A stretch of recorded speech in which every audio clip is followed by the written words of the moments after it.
My name is Millie, 24 years old, former U.S. Army Sergeant.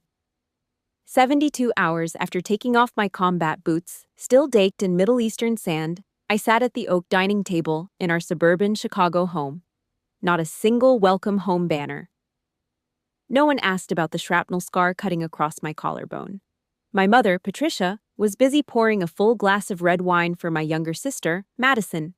She said, "Congratulations on getting into the Northwestern MBA, my dear daughter." She told her the tuition was $120,000 and that she and my father would be investing that money for her. I gripped the silver fork so hard that my knuckles turned bone white. 6 years ago, right at this very table, they stripped away my $200,000 inheritance just to buy Madison a spot at a private university. They pushed me into the military with the words, "You are resourceful. You can take care of yourself." They assumed a soldier would just continue to bow her head and obey. They were dead wrong. If you have ever been stripped of your future by your own flesh and blood simply because you were considered too strong, leave a comment letting me know where you are listening from. Pull up a chair and get close, because I'm about to show you how a veteran sets off a mine that blows the hypocritical bunker of her family wide open. I let my olive green duffel bag hit the hardwood floor with a heavy thud. The brass zipper clinked against the oak planks, a sound that felt loud enough to wake the dead. Yet nobody in the living room flinched. My father, Richard, was sunk deep into the cushions of a brand new slate gray leather sofa. His eyes were locked onto the 75-inch screen where some guy in a polo shirt was lining up a putt on the PGA Tour. He didn't stand up. He didn't even look over his shoulder. He just gave a small, distracted jerk of his chin toward the kitchen. No hug. No welcome home, Millie. Just a half-hearted gesture that made me feel like I was a delivery driver dropping off a package he had forgotten he ordered. I stood there for a second, the weight of the last 6 years still pulling at my spine. I could still feel the grit of the desert sand in the seams of my skin, a stark contrast to the pristine, white sheepskin rug that now stretched across the floor. This house smelled like expensive vanilla candles and lemon polish now. It was a far cry from the metallic tang of gun oil and the stale, recycled air of a transport plane. I pulled off my camouflage jacket and looked for a place to put it. The old wooden coat rack I remembered was gone, replaced by a minimalist metal piece that looked more like an art installation than a place for a soldier's gear. I ended up hanging it on a cheap plastic hook tucked away in the shadows of the hallway, feeling like I was hiding a piece of myself that didn't fit into their new, polished life. Walking into the kitchen felt like stepping onto a movie set. My mother, Patricia, had her back to me. She was busy hovering over a professional-grade stove, the kind with 6 burners and a gold-finished hood. The air was thick with the scent of ribeye steaks, searing in garlic butter, and the sharp, earthy aroma of sautéed asparagus. 6 years. For 6 years, I ate MREs out of brown plastic pouches, sometimes heating them on the engine block of a Humvee if I was lucky. I slept in holes dug into the dirt and bathed with wet wipes. Meanwhile, they had spent my inheritance on a kitchen renovation that could have funded a small village. I watched her flip a steak, her movements practiced and elegant. She didn't turn around until she heard the floorboard creak under my boots. Dinner was served on heavy white porcelain that looked like it cost more than my first car. We sat around the oak table, the same table where my life had been redirected 6 years ago. But the atmosphere was different. It was suffocating. Patricia made a show of sliding the largest, most marbled cut of beef onto Madison's plate. My sister didn't even say thank you. She was too busy talking about her GMAT scores and the drama within her old sorority. Her voice had this high, polished edge to it, the kind of voice that has never had to shout over the roar of a helicopter or whisper in the dead of a night patrol. I sat there, trying to figure out how to navigate the conversation. I cleared my throat, the sound feeling rough and out of place against the clinking of crystal wine glasses. I told them I had started looking at a logistics management position at a trucking hub on the outskirts of the city. I thought it was a good start, a way to use what I learned in the motor pool. Richard didn't even look up from his phone. He just kept chewing, his jaw working the meat with a rhythmic, bored precision. Patricia took a slow sip of her Cabernet and waved her hand dismissively.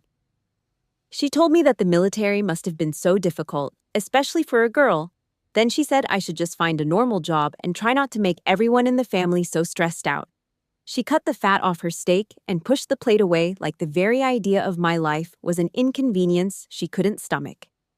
Madison pouted, her lower lip trembling just enough to be noticed. She used her silver fork to poke at an asparagus spear like it had personally offended her. She started complaining about how stressed she was. She said the campus at Northwestern was just too large and that walking from her dorm to the library took 15 minutes. She actually showed us her feet, pointing at a tiny red mark on her heel and claiming her Chanel flats were giving her blisters. I felt a heat rising in my chest, a slow burn that started in my gut and worked its way up to my throat. I reached up, my fingers instinctively brushing against the thick, jagged line of the shrapnel scar that ran across my collarbone. I remembered the weight of a 70-pound pack digging into my shoulders during a 20-mile ruck march at Fort Jackson. I remembered the feeling of my skin tearing and the blood soaking through my shirt when the IED hit our convoy. I looked at her pristine, manicured hands and then at my own, which were calloused and scarred. Her complaints were like needles, small but sharp, stabbing into the memories of the nights I spent carrying a bleeding brother through a fire line. She had no idea what a blister actually felt like. She had no idea what stress actually was. The room went quiet for a heartbeat, the only sound being the hum of the high-end refrigerator in the corner. Then Richard threw his linen napkin onto the table. He leaned back, a smug, self-satisfied smile spreading across his face as he looked at Madison. He told her that he and Patricia had crunched the numbers and that they were going to cover the full $120,000 for her MBA. He called it a family investment. He said it was important for her to have the best start possible without the burden of debt. I felt the blood in my veins turn to ice. $120,000. That was nearly the exact amount they had taken from my college fund 6 years ago to bail Madison out of her undergraduate debt. They were doing it again. They were handing her the world on a silver platter while I was expected to be grateful for a seat at a table that didn't even want me. I gripped my silver fork so hard I thought the metal might snap. My jaw was clamped tight, the muscles jumping in my cheek. The unfairness of it wasn't just a thought, it was a physical weight crushing the air out of my lungs. I let my fingers go. Slack. The fork fell, hitting the porcelain plate with a sharp, piercing ring that echoed off the cold kitchen tiles. The sound sliced right through the fake smiles and the polite conversation, a jagged edge of reality in their perfect, curated world. The ringing sound of my fork hitting that expensive porcelain dinner plate didn't just echo in the kitchen. It ripped a hole right through time, dragging me back 6 years to a room that smelled of stale coffee and dusty ledgers. You know that feeling when you realize the people who are supposed to protect you are actually the ones holding the knife? That was the night my childhood officially ended in my father's home office. I was 18. I had just gotten my acceptance letter from the University of Illinois, along with a half-merit scholarship that I had worked my tail off to earn.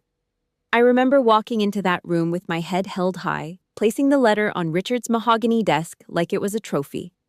I told him I was ready to start the next chapter and asked about the disbursement from the $400,000 trust fund our grandfather had left for us to share. Richard didn't smile. He didn't offer a handshake or a good job, kid. Instead, he recoiled as if that letter was a burning coal. He slowly pulled out a desk drawer and slid the trust fund folder deep into the shadows, his face turning into a mask of calculated indifference. My mother, Patricia, was leaning against the doorframe with her arms crossed, watching me like I was a problem to be solved rather than her daughter. The air in that office got thick and heavy, exactly like it does right before a massive Midwest blizzard hits. I could feel a cold sweat starting to prickle down my spine. They exchanged this look, a silent, practiced signal between two people who were about to strip a prisoner of their last weapon. I stood there, my heels digging into the plush carpet, waiting for the blow I didn't even know was coming. Then Richard started talking, and every word felt like a brick being added to a wall between us. He flipped over a different set of papers, Madison's abysmal SAT scores, and her rejection letters from every public university in the state. He told me that Madison didn't have my resilience. He said she had struggled and that she wouldn't survive at a big state school. She needed a private university, a place that would nurture her, but those places cost a fortune. I tried to speak up. I reminded them about Grandpa's wishes, about the words, share equally, that were written in black and white. But Patricia stepped forward, her index finger painted a sharp, blood red, poking into my shoulder. She told me to stop being so selfish. She said they were making a strategic, tactical decision for the health of the entire family. She looked me dead in the eye and said that because I was the strong one, the resourceful one, I would always find a way to figure it out. Madison was weak, she said, and she needed the help more. I bit my lower lip so hard I could taste the metallic tang of blood filling my mouth. They weren't even shouting. They were using my own strength as a cage. They were weaponizing my independence against me, telling me that because I was capable, I deserved less. Patricia shoved a stack of bank documents into my hands and told me to sign the beneficiary transfer. They used that big sister label like a set of handcuffs, tying my hands behind my back while they robbed me of my future. I looked down at the line where Richard had already signed his name, his handwriting sharp and cold. My excellence hadn't bought me a ticket out. It had become a death sentence for my own dreams. I grabbed the ballpoint pen from the desk, my hand shaking so hard I could barely hold it, and I scrawled my name across the paper just to make the suffocating silence stop. That night, I locked my bedroom door and stayed in the dark. I didn't cry. I realized pretty quickly that tears weren't going to build me a bridge out of that house. I opened my laptop, the blue light reflecting in my eyes as I stared at a blank search bar. If they weren't going to give me my inheritance, I would find another way to pay for my life. I typed in MEPS, U.S. Army recruiting, and GI Bill benefits. Every click of the mouse felt like I was cutting a cord. I grabbed a piece of scrap paper to practice my enlistment signature. The sound of that pen scratching against the rough paper was the only thing I could hear. A dry, rasping sound that signaled the end of my youth. I wasn't just joining the service. I was selling my best years because my own parents had decided I was too strong to be worth protecting. If you've ever felt like your own family punished you for being the reliable one or the strong one, while they handed everything to someone else on a silver platter, please let me know in the comments. I really want to know where you're listening from, and if you've ever had to sell a piece of your soul just to get away from people who were supposed to love you. Hit that like button if you think being resourceful shouldn't be a reason to get cheated out of what's yours. The mud at Fort Jackson wasn't just dirt and water. It was a thick, stinking paste that felt like it was trying to swallow me whole during my 3rd month of basic training. It was packed into my ears, under my fingernails, and deep into the seams of my uniform. I was face down in a trench, dragging my body under a web of low-slung concertina wire while live rounds snapped and whistled just inches above my head. Every time a bullet broke the sound barrier, the crack vibrated through my skull. My drill sergeant was hovering over me, his boots inches from my face, screaming until veins popped out of his neck and his spit hit my cheek like hot needles. He called me a failure. He called me weak. I just rolled onto my side in the muck, my fingers fumbling to clear a jam in my M4 carbine. The metal was burning hot, the kind of heat that blisters skin on contact, and I felt the bolt carrier bite into the meat of my thumb. I didn't scream. I just watched the blood mix with the oily black residue of the rifle. My muscles were screaming. Every fiber in my legs was begging for me to just stop, to just lay there in the Illinois silt and let the wire catch me. But I bit down on the inside of my cheek until I tasted copper. I wasn't just training for a war, I was training to kill the girl I used to be, the one who kept hoping for a seat at her father's table. I was digging myself out from under the shadow of the Perez name by burying myself in the deepest mud America had to offer. Fast forward to a night watch at a tactical operations center on the outskirts of Kuwait. The desert wind was howling, whipping fine, abrasive sand against the corrugated metal walls of the shipping container we called an office. It sounded like 1,000 tiny hammers trying to break in. My eyes were burning from 12 hours of staring at green-tinted monitors, but I pulled my iPhone out of my pocket. The screen was spiderwebbed with cracks from a drop during a training exercise, but the image that loaded was crystal clear. It was Madison. She was in Barcelona, Spain. The photo showed a table covered in expensive tapas, plates of glistening jamon and olives catching the warm Mediterranean light. She was wearing a silk dress that probably cost more than my monthly hazard pay, laughing as she held up a glass of deep red sangria with her Alpha Phi sorority sisters. The caption read, "Exploring the world thanks to the greatest parents on earth." I sat there in the dark, my body armor heavy and stiff against my chest, the ceramic plates digging into my ribs. I felt a surge of acid reflux hit the back of my throat, bitter and hot.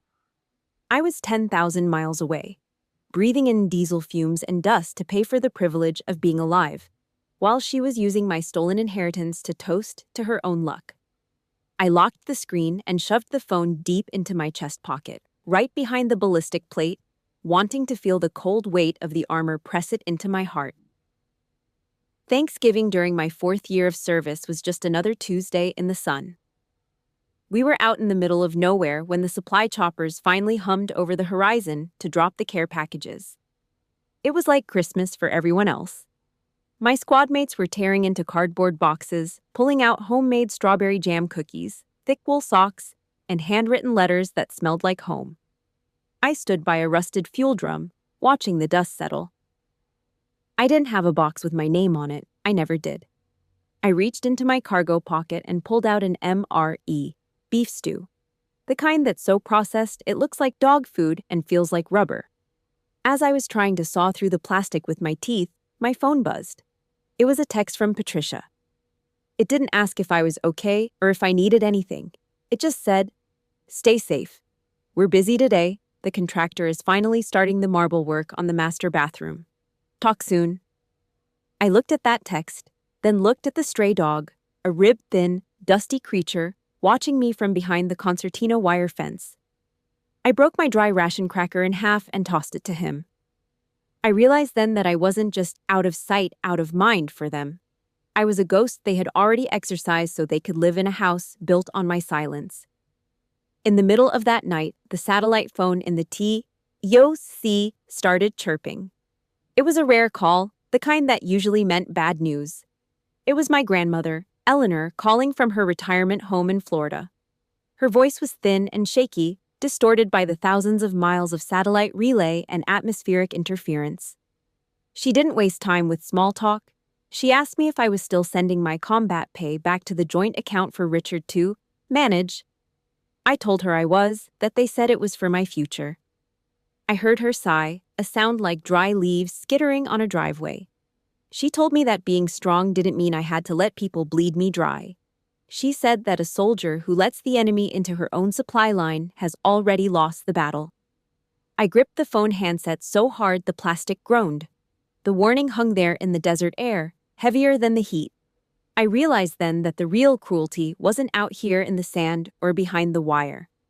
The real war was being fought in bank statements 10,000 miles away, where my sweat and blood were being converted into Madison's tuition and my mother's new marble floors. I hung up the phone without another word. My hands were calloused, my skin was leather, and my heart felt like it had been forged in a furnace. I walked over to my gear and picked up my rifle. I slammed the magazine home and flicked the safety catch. The click was sharp, cold, and final. A sound that signaled the end of my patience and the beginning of a very different kind of mission. The air inside my mother's house was way too thin. It was heavy with the scent of those 3-wick candles that cost $50 a pop and smell like ocean breeze or whatever other lie they are selling this week. It felt like I was breathing in perfume and dust. I could not take it anymore, so I pushed through the front door and let the Michigan wind slap the sleep right out of my eyes. It was biting, but it felt honest. My old Ford truck was waiting in the driveway, a rusted piece of reality in a neighborhood where every lawn looks like it was cut with a pair of surgical scissors. I turned the key, listened to the engine groan for a second, and then I just drove. I did not have a destination.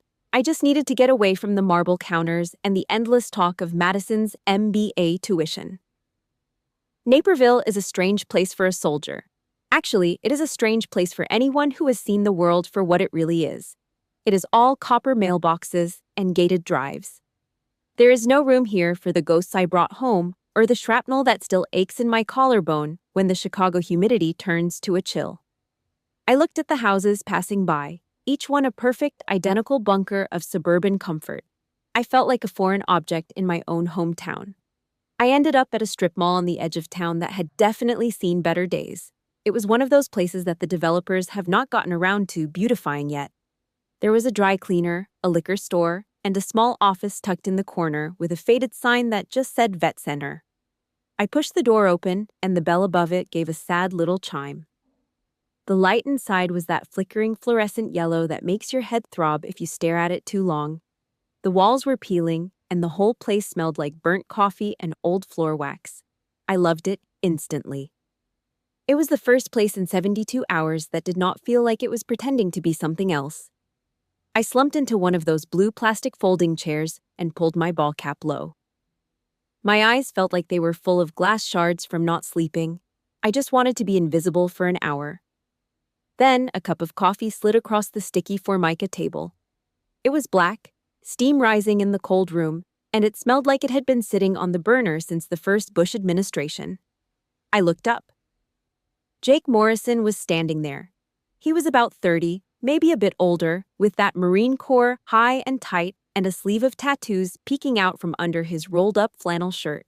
He had the Fallujah stare, that constant quiet alertness that never really goes away. He did not ask how I was doing. He did not say thank you for your service or any of that other scripted garbage people say when they do not know what else to do with us. He just sat down in the chair opposite me, leaned back, and tapped his knuckles on the table. He asked me how many hours of sleep I got. I told him 2. I told him I was living in a house where the people were too busy doting on an MBA student to notice I was still wearing the same shirt I arrived in. I told him about the tuition, $120,000 for my sister, while I was looking for work at a trucking hub just to keep my head above water. I found myself telling him about the trust fund. I told him about the night 6 years ago when my parents took my inheritance and told me I was resourceful. I told him how Patricia said I could handle the military because I was the strong one. Jake just listened. He did not interrupt, and he did not offer any of that family is everything platitude. When I finally stopped talking, he took a long swig of that burnt coffee and set the mug down with a hard, final clack. He looked at me with eyes that were as sharp as a bayonet. He told me I was being gaslit. He said those people, the ones who call you strong and tell you that you are so resourceful, they are usually just using those words as a shield, so they do not have to feel guilty about failing you.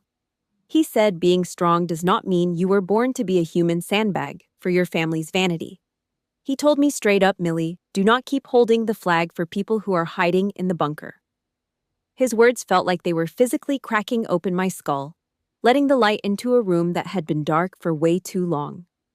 It was like he had handed me a map to a minefield I did not even know I was standing in. For the first time since I stepped off that transport plane, I felt my chest actually loosen up. That invisible armor I'd been wearing since I was 18, the weight I thought was just part of my skin, it started to slip. It was a strange sensation, like taking off a wet rucksack after a long march. I realized Jake was right. My strength was not a gift I owed to my parents. It was a tool I had forged in the mud of Fort Jackson to survive them. Jake grabbed a paper napkin from a dispenser and scrawled a 10-digit number on it with a black felt tip marker. He pushed it toward me and told me that when the psychological snipers at home started taking shots again, I should call him. He said he was on the night watch. I folded that napkin carefully and tucked it into the pocket of my camo jacket, right next to my heart. Jake stood up, grabbed a massive set of keys from the table, and the jingle of that metal was the most comforting sound I had heard in years. It sounded like an opening, a way out. I walked back to my truck, and for the first time, the Chicago wind did not feel like it was trying to cut me. It just felt like it was clearing the air. I was curled up on my old spring mattress, the one that still had a deep dip in the middle from when I was a teenager. It felt like sleeping on a pile of rusted coils, a far cry from the flat, hard bunks I'd gotten used to over the last 6 years. My shoulder was throbbing, that dull, grinding ache that usually meant the weather was changing, or I had pushed the physical therapy exercises a little too hard. Then my phone started vibrating against the nightstand, a frantic buzzing sound that cut through the silence of the room. It was the Perez family group chat. I picked up the device, the cold blue light reflecting in my pupils, and saw a screenshot Madison had just tossed into the group. It was an official email from Northwestern University. "Congratulations, Madison." Then came the attachment, an invoice for the first installment of her tuition and fees. $120,000. My father, Richard, did not waste a second. He dropped a heart emoji immediately and followed it up with a message saying the family would do everything to invest in her future and that the transfer would be made within the week. My mother, Patricia, added a string of clapping emojis. I stared at that number, my thumb hovering over the screen. I thought about my own bank account, sitting at exactly $4,200 in separation pay. That was it. That was my entire net worth after 6 years of service, and most of it was slated for the medical bills I was racking up just to get my shoulder back into working order. I felt my jaw tighten, the muscles bunching up under my skin. I did not want to be the one to kill the mood, but I could not just sit there and watch this happen again. I tapped out a message, my fingers moving fast across the glass. I asked where they were getting $120,000 from. I pointed out that the last time we talked, the mortgage on the house was not even close to being paid off. I hit send and watched the 3 gray dots start to dance at the bottom of the screen. Patricia was typing. I could almost hear the sound of her manicured nails tapping against her screen. Her response was like a razor blade. She told me that I had the GI Bill to fall back on and that the military was my choice. She said Madison did not have the army to back her up and that she needed special support to reach her potential. Then she added the kicker. She told me not to bring my bitterness into a happy family moment. Bitterness. The word felt like a physical blow to the stomach. I sat there in the dark, the blood rushing in my ears so loud it sounded like a drum beat. I had gone to the desert. I had bled in the sand and carried grown men on my back while they stole my inheritance to pay for Madison's undergraduate degree. Now they were doing it again. And I was the one being called bitter for noticing the theft. Madison did not stay quiet for long. She jumped in with a message that felt like a tactical smoke grenade designed to make her look like the victim. She asked me if I was serious. She said I had only been home for a few days and I was already ruining her moment. She asked if I could go just one day without being toxic. Toxic. The parasite was calling the host poison. I watched the messages pile up, each one a fresh insult wrapped in the language of family unity. Richard chimed in, saying that we needed to support each other and that my attitude was disappointing. My anger did not explode. It did something much more dangerous. It evaporated. It left behind this solid, freezing block of ice in my chest. I realized something I had learned in the motor pool at Fort Jackson. You never negotiate with someone who already has their weapon pointed at your head. There was no point in arguing with them. They were not interested in the truth or fairness. They were only interested in the resources they could extract from me while keeping their own hands clean. I did not type another word. I did not even read the rest of the messages. I just let the phone drop onto the mattress. I walked over to the small wooden desk in the corner and pulled open the top drawer. I reached past the old ribbons and the dog tags and pulled out a small black leather tactical notebook. It was the one I kept in my cargo pocket during my last deployment. I flipped to the very last page where I had scribbled a name and a number in smeared blue ink. Aunt Helen. She was Richard's older sister, the only person 6 years ago who had the guts to call him a thief right to his face during Thanksgiving dinner. She had been exiled from the family ever since, but she had handed me this number before I shipped out for basic training. I picked up the landline phone on the desk, my fingers steady as I punched in the digits. I sat on the edge of the bed, listening to the long rhythmic rings echoing in the quiet room. I was not just a daughter coming home anymore. I was a soldier who had just identified a threat, and I was about to call in the cavalry. Aunt Helen did not waste time with comfort or hollow words. She listened to the tremor in my voice for exactly 30 seconds before hanging up without saying a single word. I sat on the edge of my bed, the old springs groaning under my weight like they were tired of holding me up. And I waited. 5 minutes later, my phone lit up the dark room again with a call from a Florida area code. It was my grandmother, Eleanor. At 82 years old, she was a widow who lived in a quiet community, but she was still the undisputed matriarch who held the keys to the discipline and the history of our bloodline.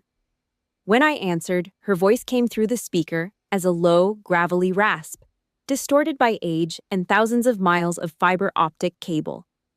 She did not say hello. She just said my name, and I felt the weight of it in my chest. I took a breath, my lungs feeling like they were filled with dry desert dust, and I told her everything. I told her about the group chat, the $120,000 invoice for Madison's MBA, and the way Richard and Patricia were moving the money like it was their own personal piggy bank. I asked her about the decision from 6 years ago, the one where my parents told me she had agreed to let them move my portion of the trust to Madison because I was the strong one. There was a silence on the other end of the line that felt like a burial. The only sound was the faint, rhythmic ticking of the clock in her hallway, a steady beat that matched the pounding in my ears. Then Eleanor spoke, and her words were slow and heavy, landing with the force of a sledgehammer hitting concrete. She told me she had never agreed to any such thing. She said the trust was designed to be split equally, non-negotiable, and that if Richard had touched a single cent of my portion, he had done it under a shroud of lies. The floor beneath my boots felt like it was dissolving. My legs went weak, and I had to lean against the cold wall to keep from sliding down to the carpet. I reminded her about the documents, the beneficiary transfer papers they had forced me to sign when I was 18. Eleanor made a sharp, whistling sound through her teeth, a sound of pure, concentrated disdain. She explained that, as the trustee, Richard was supposed to be a guardian, not a thief. He had no legal authority to alter the distribution of those funds without her co-signature on a formal amendment. She told me she had been suspicious for years about how he was suddenly able to afford a kitchen that looked like a showroom and a fleet of new cars while the family business was supposedly just breaking even. She told me she had already been in contact with a man named David Brennan, an estate attorney she had kept on retainer since my grandfather passed away. She told me to check my email immediately. She said the time for playing the victim was over. It was time to be a witness. I sat down at the small desk and flipped open my ruggedized military laptop. The fan whirred to life, a high-pitched hum that sounded like a drone circling overhead in the silence of the night. I logged into my encrypted mail, and there it was. A message from Brennan's office with 3 PDF attachments. I reached for my mouse, my palm slick with a cold, nervous sweat that made the plastic feel greasy. My finger trembled just enough to make the cursor dance across the screen before I clicked the first file. It was the original trust document. I scrolled down to the 3rd page, my eyes scanning the dry legal jargon until I found the section on distribution. $200,000 per grandchild. Fixed. Static. There were no clauses for resourcefulness or special support. It was a black and white contract of love that had been ignored for 6 years. I closed that file and opened the second one, the bank statements for the trust account. It was a ledger of a slow-motion robbery. I watched as the $400,000 evaporated over 60 months in large, round increments. The money had been bled out to pay for Madison's undergraduate private tuition, her sorority dues, her trips to Europe, and the very marble floors I'd walked on when I arrived home. It was a map of my father's betrayal. But the 3rd file was the one that turned my blood to liquid nitrogen.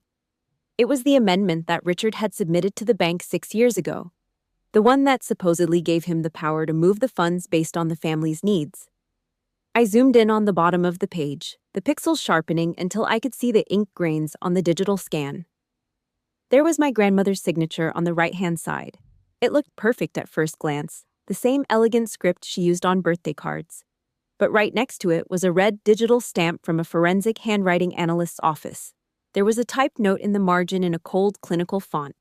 It stated that the analysis was complete and that the ink pressure and the stroke velocity did not match the known samples of Eleanor Perez. The conclusion was written in bold black letters that burned into my retinas. This is a forged signature. My father wasn't just a man who favored one daughter over the other. He wasn't just a manipulator or a liar. He was a federal felon. He had committed embezzlement and bank fraud against his own mother and his own children. He had sent me into a war zone so he could steal my life's start and give it to a girl who complained about 15-minute walks. I didn't feel the urge to cry anymore. I didn't feel the suffocating resentment that had been choking me since I landed. I felt a strange, terrifying sense of clarity. I was a sergeant. I knew how to identify a hostile target, and I knew exactly what happened to people who broke the laws of my world. I gripped the lid of the laptop and closed it. The latch made a sharp, metallic click that echoed through the empty room like a round being chambered. The mission had officially changed. If you have ever realized that the person you were supposed to trust the most in this world was actually wearing a mask while they stabbed you in the back, tell me your story in the comments. I want to know where you are listening from. If you have ever seen the moment the truth came out and the masks finally fell off, comment the word mask below. Like and subscribe so you don't miss the moment I take this evidence and burn their perfect, fake little world to the ground. It was 6:00 in the evening, and the sun was beginning to dip below the horizon, casting long, bruised shadows across the asphalt of the highway diner. The air inside the booth was a thick cocktail of stale grease, burnt coffee, and the gray curls of smoke rising from Jake Morrison's cigarette. He didn't care about the no-smoking sign, and the waitress didn't seem to have the heart to tell a man with his eyes to put it out. Jake pushed a basket of cold fries to the edge of the table to make room for David Brennan, our family's estate attorney. David looked out of place in his tailored charcoal suit against the cracked red vinyl of the seat, but his expression was as sharp as a razor. He didn't waste time with small talk. He reached into his leather bag and pulled out 3 thick folders, what he called target packets. He laid them out on the sticky formica surface with a precision that made my pulse steady. I picked up a red felt-tip pen. I wasn't Millie the daughter anymore. I was a sergeant conducting a briefing. Actually, we weren't talking about family drama at this table. We were mapping out the movement of a dirty money trail that spanned 6 years and 10,000 miles.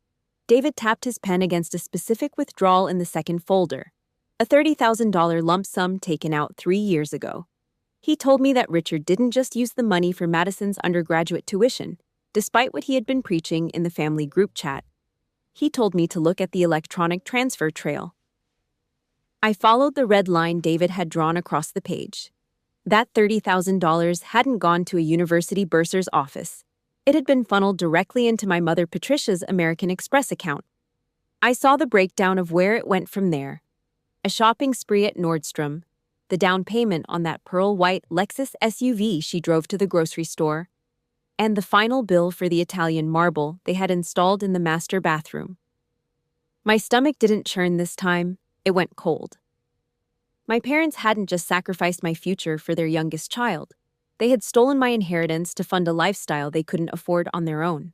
They had bought their suburban status with my blood and sweat, then had the nerve to tell me I was the one being toxic for asking questions. The last layer of the mask was officially gone. My phone buzzed against the table, a sharp vibration that cut through the low hum of the diner's refrigerator. It was a message from Aunt Helen.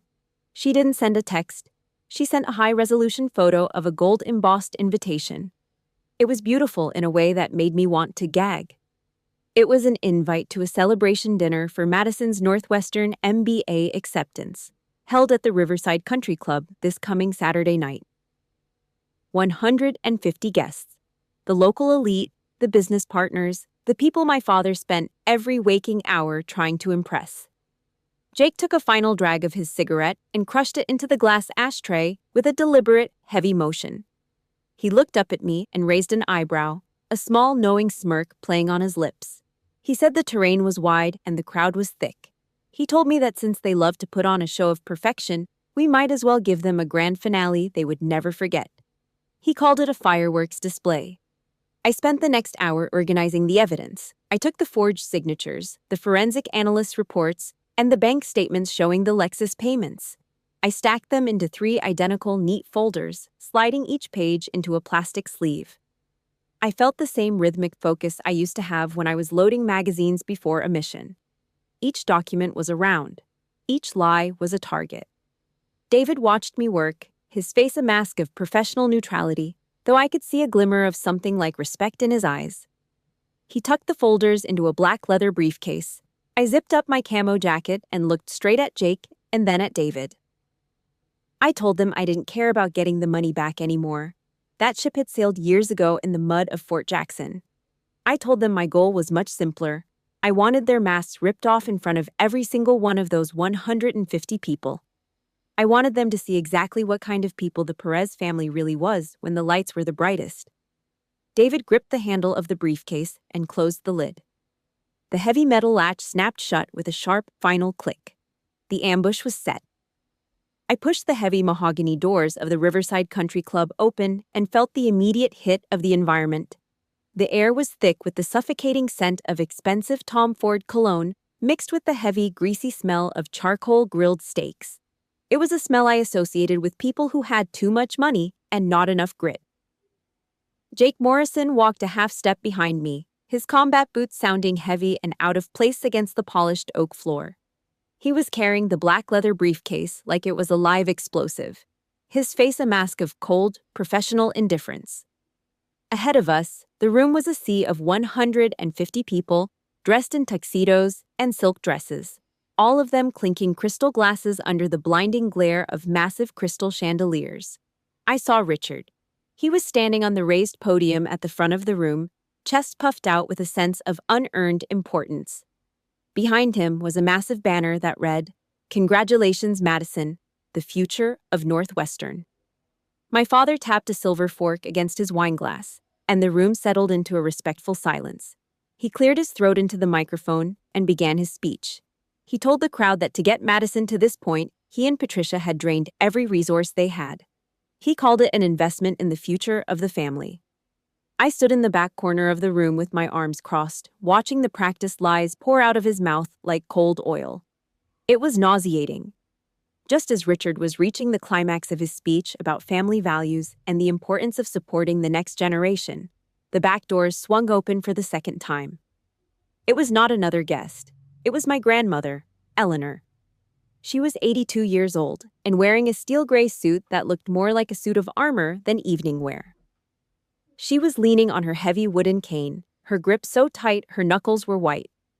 David Brennan walked right beside her, his expression as flat as a gravestone. The room went dead silent. The university deans, the bank directors, and the country club elite all turned in their chairs to stare. Eleanor did not hesitate. She marched up the center aisle, the rhythmic tap of her cane hitting the floor 3 times with a sound that seemed to vibrate through the very foundation of the building. She reached the podium and literally snatched the microphone out of my father's hand before he could even register what was happening.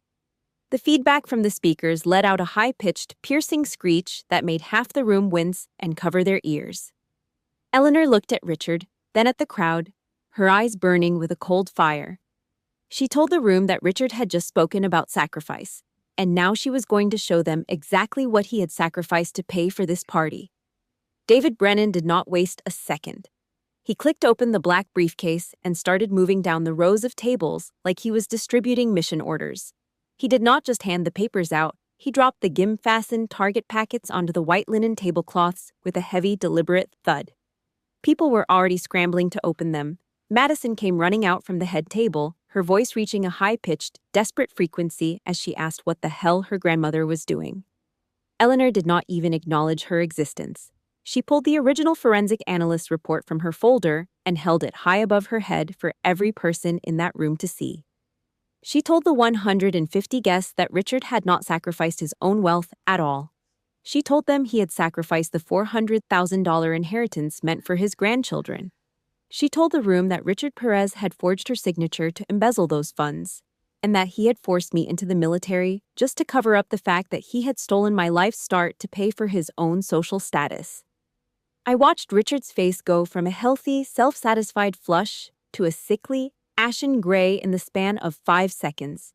He looked like he was about to collapse. He reached out a trembling hand to grab Eleanor's arm, whispering for her to please come outside so they could talk about this privately. Eleanor shoved his hand away like it was a piece of filth. She told him he had 10 years to talk to her, and instead he chose to steal. She told him, loud enough for the back row to hear, that she had already filed the formal report for federal felony charges. The room erupted into a low, frantic murmur. I saw a university official at the front table drop his packet and stand up, his face set in a look of pure disgust.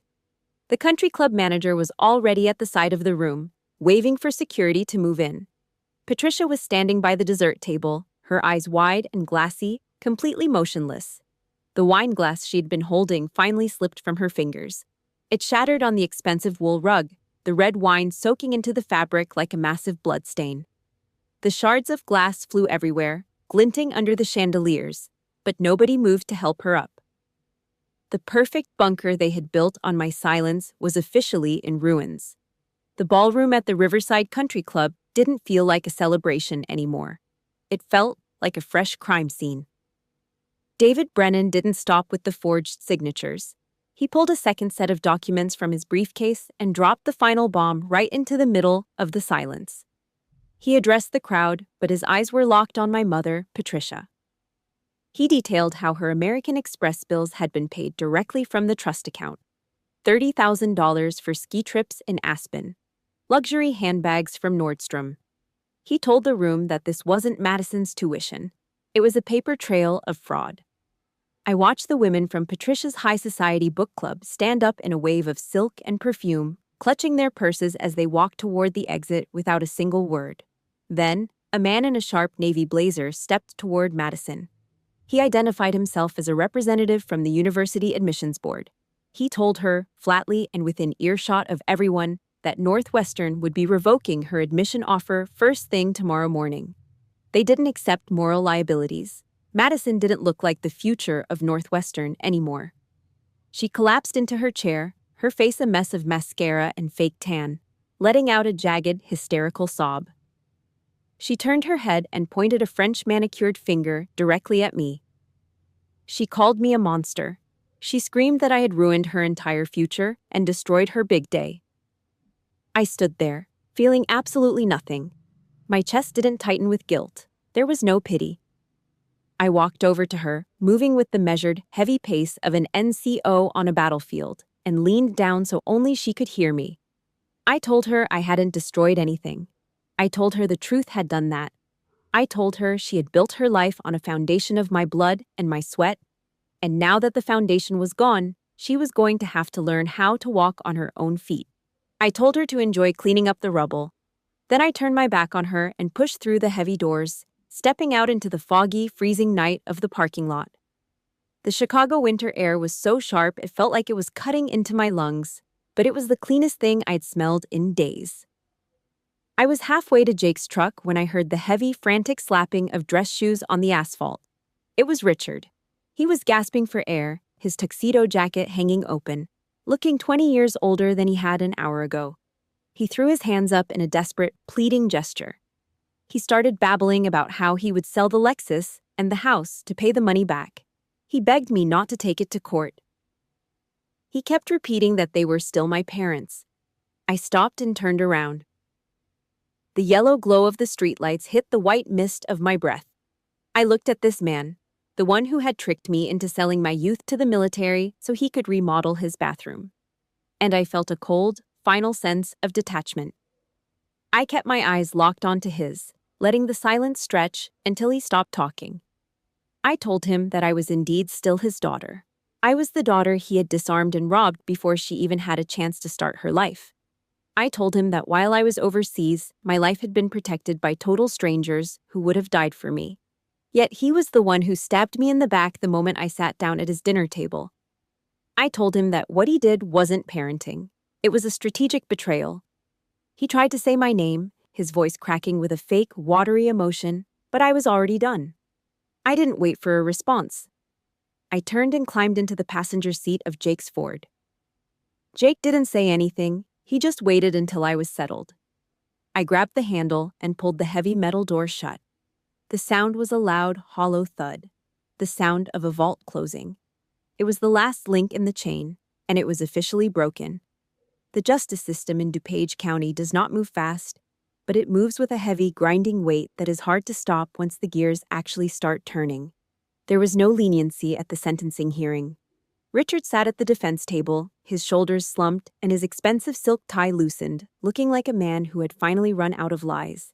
He pleaded guilty to federal wire fraud and embezzlement. The judge did not send him to a cell, but she stripped him of everything that made him feel powerful. He was handed a suspended sentence with 2 years of strict probation and a permanent ban from ever managing a trust or a financial asset again. The most satisfying part was not the sentence, though. It was the restitution order.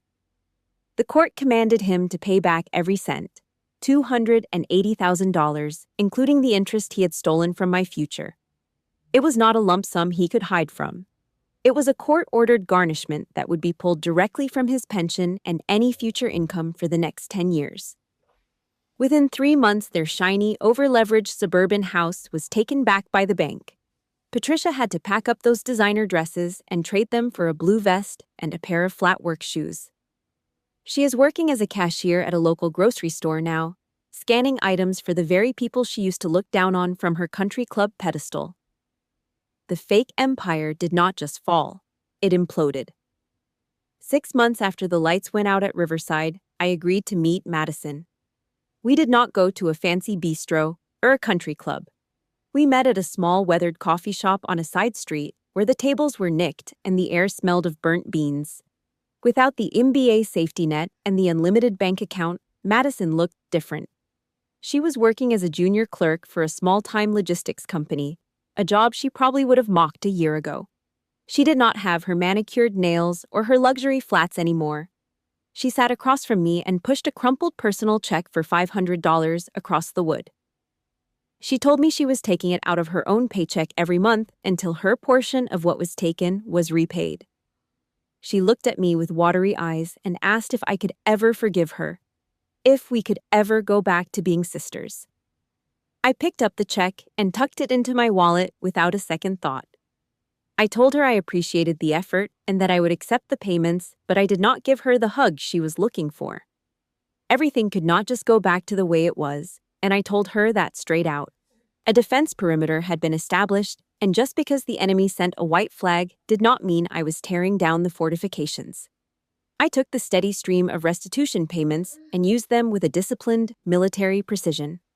The first thing I did was wipe out the $23,000 in credit card debt I had accumulated just trying to survive my first few months back.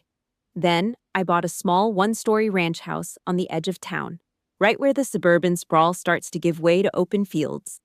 It is not much to look at. There are no marble bathrooms or sheepskin rugs.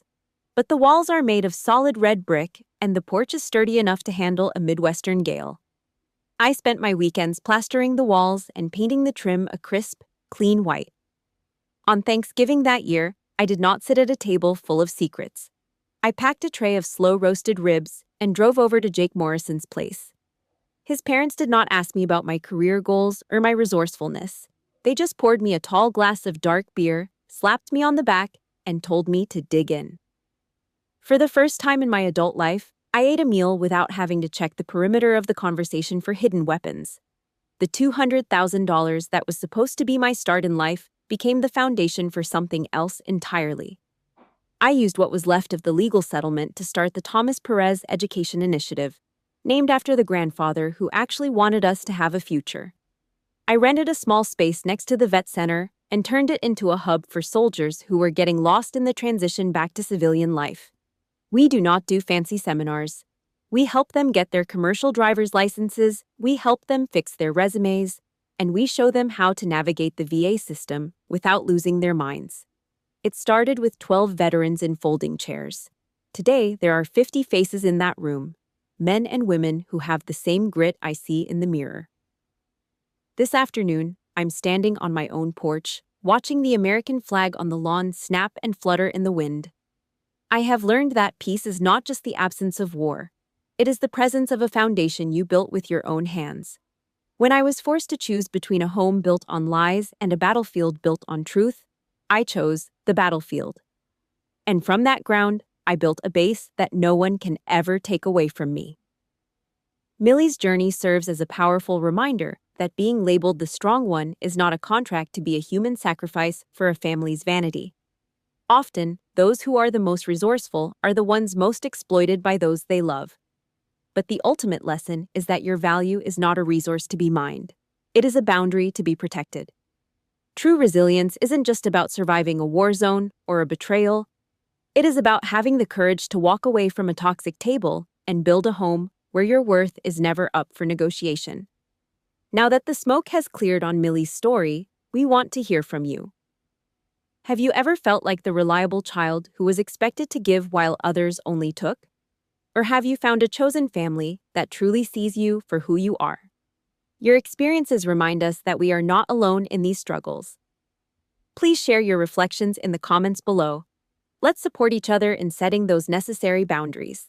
If this story moved you, please like, subscribe, and join our community.